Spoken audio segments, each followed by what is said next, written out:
Hey guys, welcome back. And on today's video, I'm going to be unboxing, testing, and reviewing the Harbor Freight Daytona 4-ton heavy-duty floor jack. Now this one happens to be, it's got the dual piston rapid pump design, and I'll show you about that in just a little bit. The reason that I'm doing this is because I'm replacing the Blue Michelin floor jack. It's a 3.5 ton that I have had for, gosh, probably over 15 years. I need to replace or repair the cylinder. I'll show you what that does a little bit later, but it's failing, and that's going to be a project for probably the winter. Now this one right here, this jack has a 20 5/16 maximum lift height, and it's got a minimum lift height of around 4 1/8. And we're going to open this, we're going to unbox it, I'm going to show you what it is. This thing is extremely heavy. In fact, I believe it weighs a little more than 100 pounds. So let's get to that and we'll see what we got in the box. All right, so thank goodness that they put some handles, actually 4 little handles in the cardboard to assist with lifting this up, because as I said before, this jack is heavy.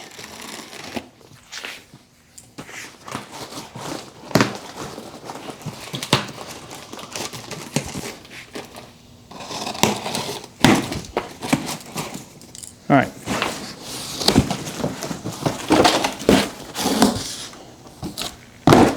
So when you first open this, you're going to get an owner's manual right here, which we'll go over. It's got some heavy duty handles. Now, one of the things that I like about these handles, number one, is it's got a foam grip, or a foam pad, I should say, that's closest to the jack. And this will help if you're near, like the front, near an air dam, or on the side, so you won't mar the car up or truck if you accidentally contact the handle to the vehicle. And it's got a spring, a heavy-duty spring detent right here. And the way you put that together is you just press the detent, and it goes in, and it's ready to go just like that.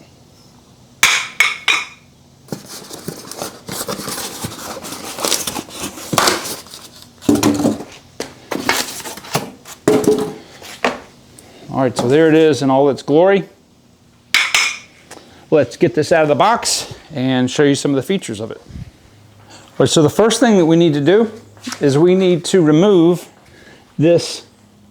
This is a like a rubber or plastic shipping clip, and it's very important to make sure that you just don't pull this out. You're going to use some pliers when you do this, or channel locks, but you want to make sure that you've got this handle in here, and you hold down, there's a little bit of pressure, you want to hold it down, and then pop this out like that. If I didn't have this handle in here, this piece right here would snap up like that, and you could pinch yourself. This is just like a rubber or plastic block. All right, so the next step is we need to rotate this plate right here up, because we need to check the oil level in the cylinder, adjust if necessary, and we're going to bleed any air. There are actually 4 Phillips screws that hold this plate on. We just need to remove these 2 right here so we can swing the plate up. You don't have to remove it. Swing it back like that, and I'll reposition the camera so you can see the cylinder and the port where we're going to add and bleed the hydraulic fluid. All right, so you will see right here, you're going to use a flat bladed screwdriver, and I'm going to remove this screw here. This is the lifting cylinder. And what we're looking for is we're looking to see if there's any fluid. Should just be above the top of the cylinder, and there is none there. So we are going to have to add some. So we'll do that next. I want to show you real quick in the manual. There is a diagram that shows where the level should be. So it's very easy when you see that. All right, so in the manual, it tells you to use a 22 viscosity fluid. You can probably see this pretty good, but I'm going to just put a little bit in there. Sorry if my hand's in the way.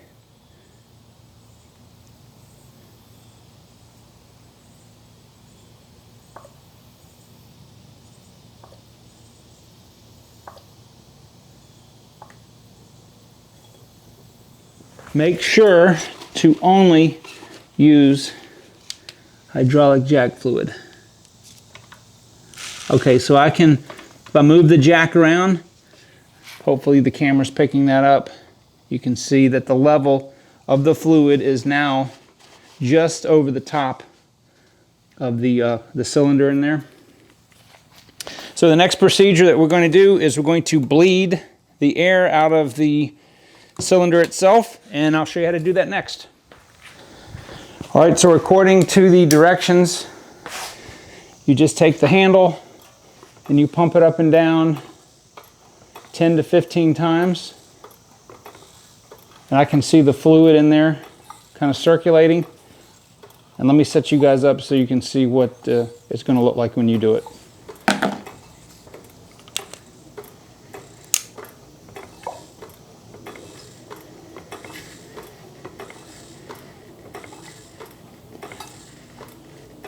I did forget to mention that obviously if you turn the handle all the way in clockwise, the jack would raise up, and you want to make sure that it needs to be turned out counterclockwise so that the jack does not lift.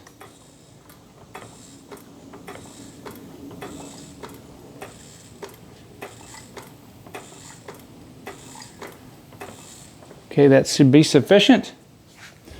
Then we're going to take our plug. There is a tiny O-ring near the head of it. Okay, just put this snug to the bottoms, wipe off any excess, and you should be good to go. One thing that I did not tell you guys is on the end of this, it's in the shape of a square. And if you look down there, you'll see that it is also in the shape of a square. And what this does, this turns the little U-joint that opens and closes the relief valve. And this screw right here, or this bolt, is what you're going to just screw in like that. Okay, just needs to be like that. Just so this won't come out. And then when you turn this clockwise, it will tighten the shutoff valve, which allows the jack to lift up. When you turn it counterclockwise, it releases the pressure and causes it to fall down. And we'll go over that next. So real quick, the first thing I'm going to do, since our bleeding procedure is done, we've got the level up to where it needs to be in the cylinder. I'm going to go ahead and put these two Phillips screws that we removed back in. Okay. Now, when you turn the handle clockwise, you close the valve and you will activate the lifting. We'll go all the way up so I can show you. Very, very smooth action. All right, so that's as high as it goes. You want to release it, let it down. You turn it counterclockwise,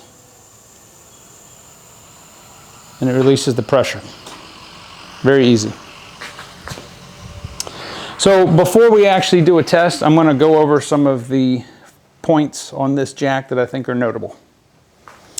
All right, so a couple things I wanted to show you guys. That this is a really, really heavy duty welded unit. It's very heavy. This, in the manual, it says this thing weighs 102 pounds, and let me tell you, it feels like all that and more. It's got swivel casters on the back, and these are some type of metal or cast iron wheels. It's got a heavy-duty C-channel frame that it goes down to, I guess it's about 4 1/8 to this pad right here. This pad has a rubber insert. It is metal. It does spin 360 degrees. You've got a grease point here. This is the main fulcrum for the arm. And up front, we've got some really heavy duty. These are either steel or cast iron wheels.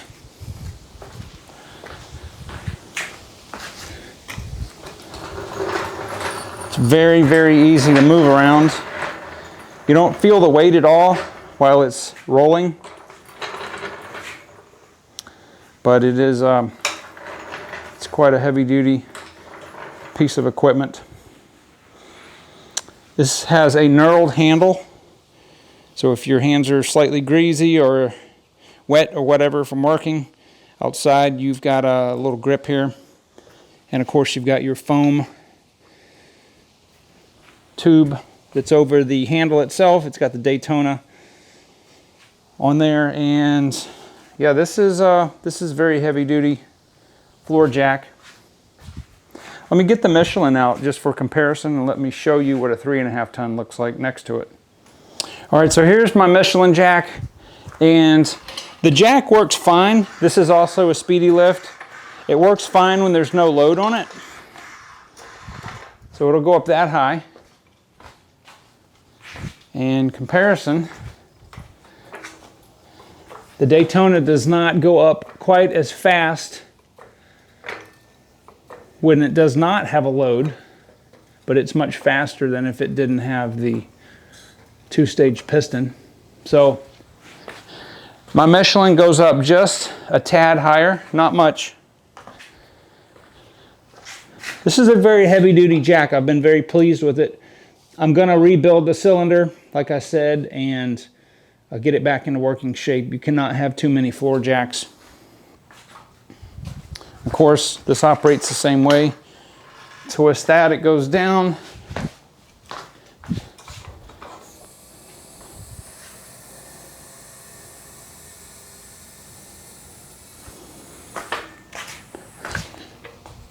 This jack has lifted up probably 1,000 vehicles. It's about the same width. The weight, the Daytona feels just a slight bit heavier, but the construction's very similar. Now the Daytona, I can get under stuff a lot easier. So back when I had the Jetta, very difficult to get this under the front end. I would have been able to get this under the front end. So, but yes, that will be a separate video. I will rebuild that cylinder and get it back to working shape. All right, so what would be an unboxing without a test of the capabilities of this? So let's get set up and see if it'll lift the front end of the Tundra off the ground. All right, so I can already tell how much easier this rolls on the driveway. So let me get it set.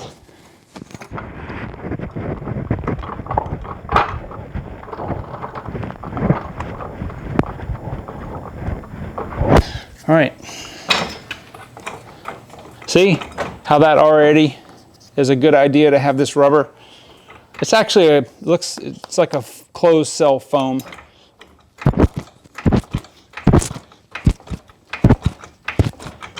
Now I can already tell you that this jack is much easier to actually pump up than the Michelin ever was. This is 1/2 ton more, but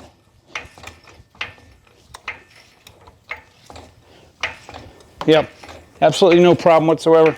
Let's keep going.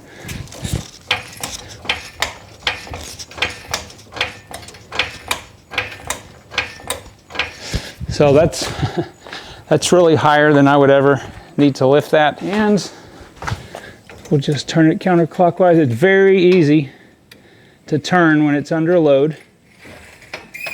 And it goes right back down. All right, so that's the Tundra front end is pretty heavy, but it's only got a 4-liter V6. Let's try something even heavier.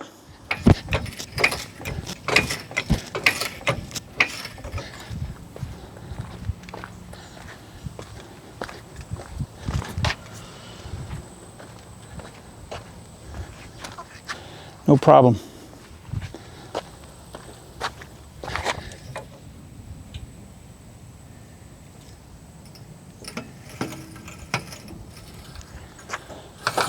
There you go. All right. All right, so what are my conclusions? I really like this. It's very smooth. It rolls smooth. The casters are nice and smooth.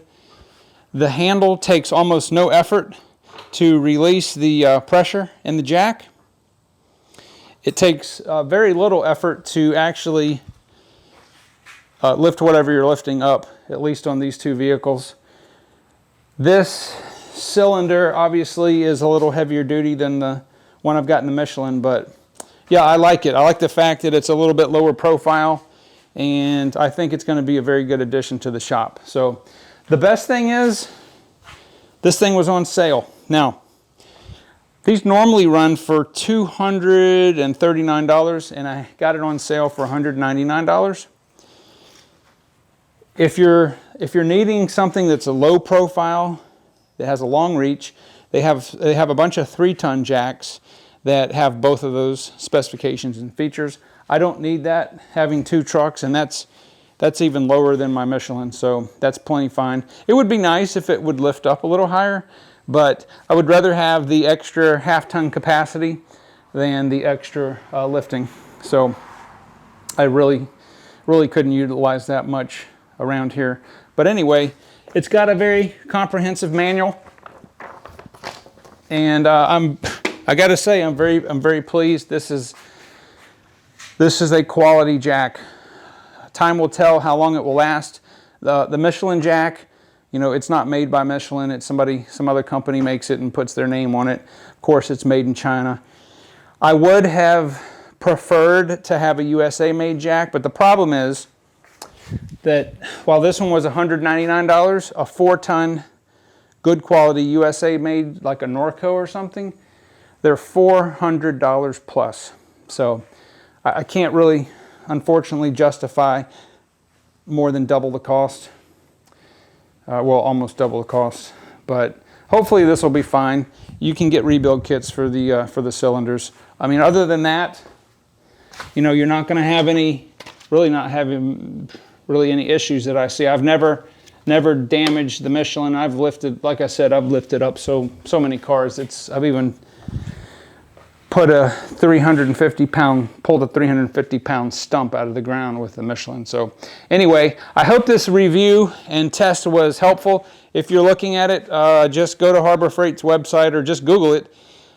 You can find these on sale quite often, and they have coupons and stuff. So really, I'm very impressed with the jack, with the quality. So it's equal to, if not better than, the Michelin that I've had for 15 years. So thank you very much for watching the video. If you've got one of these jacks, or maybe a 3-ton one, and you've had it for a long time, you just got it, just put your testimony down in the comments, and I will talk to you guys on the next video.